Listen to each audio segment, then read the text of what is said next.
Mice transgenic for antigen-specific T-cell receptors have been indispensable in the study of T-cell development and function.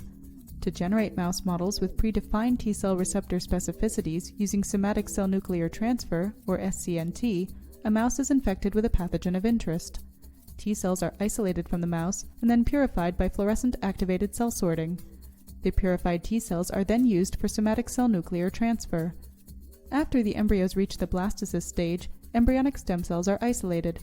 These cells are then injected into blastocysts, which are then transferred to pseudopregnant mice.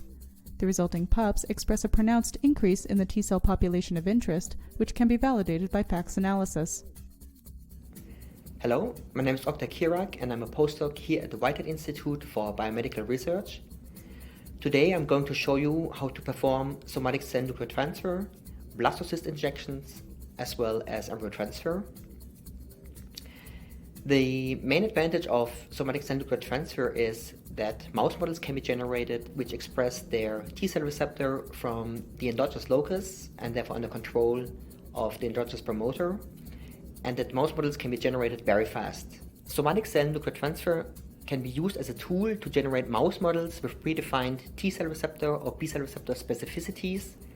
This is of special interest for people working in a field such as autoimmunity, infectious disease, and cancer.